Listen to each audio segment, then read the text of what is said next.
Yeah, this one burns a little bit because I know the investment our guys have been putting in. I mean, had a tough one against UCF a week ago, and they came in and prepared their tails off. Did a great job of responding, practiced their tails off. Leadership started emerging. Really pushing each other, pulling on each other, whatever it takes. Guys were stepping up and putting themselves in really uncomfortable spots from a personality standpoint. Thought Jordan McGee did a phenomenal job of leading, all week long, and that's not his comfort zone. He's a, introvert, and, I know our guys are important when they can, I know the game of football is important to our guys when they are starting to get comfortable, in uncomfortable situations, like stepping outside their personality and trying to do what's best for each other and the betterment of this football team. So, for that, just a little disappointed for them. But the positive is, those guys fought.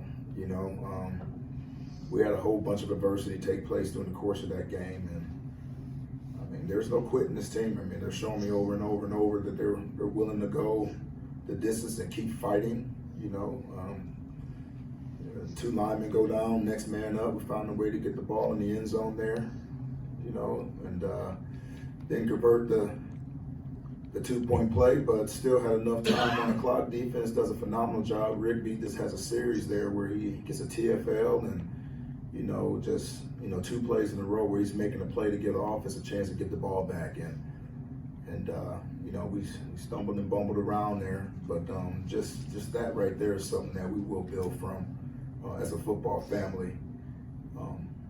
Just got to really work on just complementary football, really finding a way to really get some field position off of our special teams units right now. We're just trying to stretch the field with movement on offense right now, and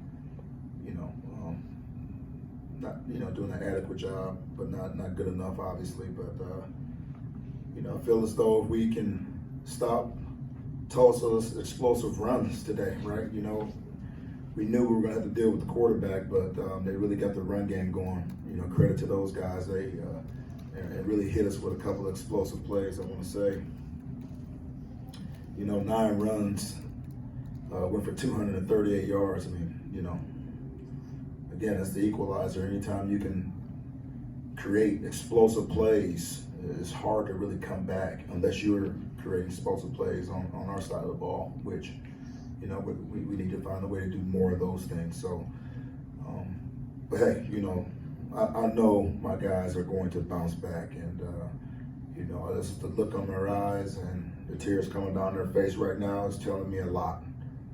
And we'll build from this, and we'll endure this process and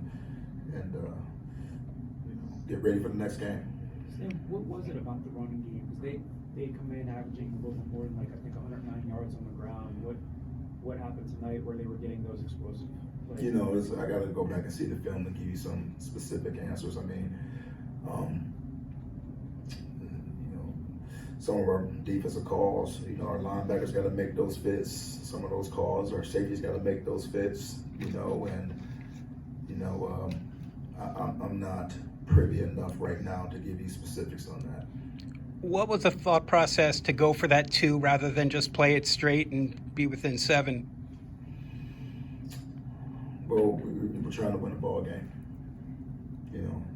There's plenty of time on the clock, and I knew that, we were offensively kind of up and down during the course of the game, so I was trying to give ourselves a chance to, when we got the ball back, to win the ball game. Early on, right, when you sort of consider how much the offense has to scratch for points at times, to bypass points early when you're up 10-zip, right? You went for it on the 4th and you've done it aggressive that a lot. But sort of, when you're inside the 10 or at the 10 and you're kind of giving up points for an offense that, is not maybe going to get you a ton of points. How do you sort of weigh, that decision each game? I trust my analytics. I do rely on that quite a bit, and I do make emotional calls from time to time. But looking at me getting those 3 points still would have been good enough today with it. So, I'm trying to win the ball game. Can you talk about the impact that Varner and Jordan had in the first half? I think Varner had 3.5 sacks in the first half. It's kind of the first time he's popped out in that big of a way in a long time. Just what are your thoughts on those two, how they played? Yeah, those were critical deals for us. That was part of the plan to win today. Was we knew we had to get to the quarterback. We had to get him off schedule early. He's a guy that can crush it throwing the football. He's really good.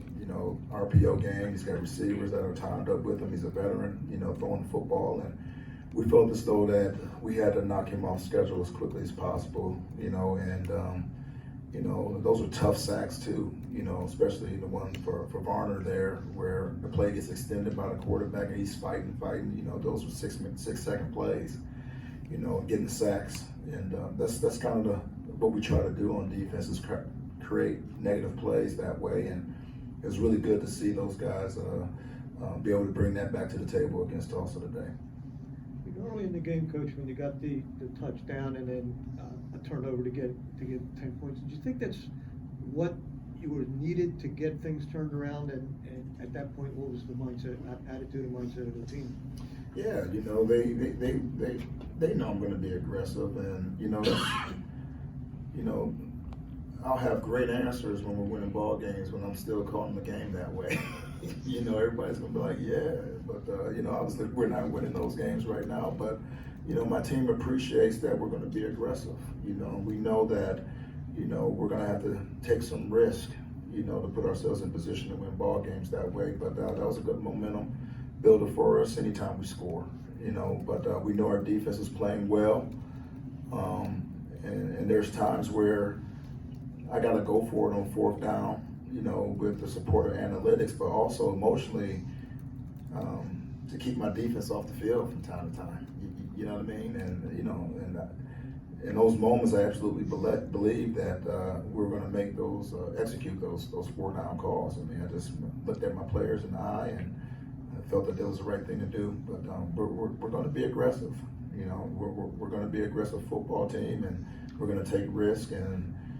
At some point, we're going to reap the rewards for those risks. Stan, can you say anything yet about what you know about Adam? Adonicus was out, and then James found anyone else? Do you know anything about their side? I tell you, Adonicus is a tough nut. It was a game day decision of whether or not he was going to play or not anyway. And he went out there and gave us a good half of football. Had an opportunity to catch an explosive play. We dropped it, didn't connect on it, but he was toughing out a pretty significant element and showed his toughness out there and gave us what he had. And Adam, I think, is going to be just fine. Obviously it was enough of a hit to get him out the ball game, but just kind of looking at his demeanor and watching him, push those young linemen to give it everything they got toward the end of the ball game shows me that he's going to be just fine. So he's actually agitated that he wasn't allowed to finish the game today. So I know those are 2 tough kids that are going to be okay. Stan, it seemed like Jose and Baines had some miscues throughout the game. Did you see anything in particular that went into that? Yeah, I saw a lot of things being thrown in the area that we didn't connect on. And again, I need to really get to the film to see what is it. Is it the throw? Is it the route? Is it the protection? Is it pressure? I got to really go back and assess that. But I'll have a better answer for that. And I didn't see Jakari Norwood out there today. Do you have an update on him?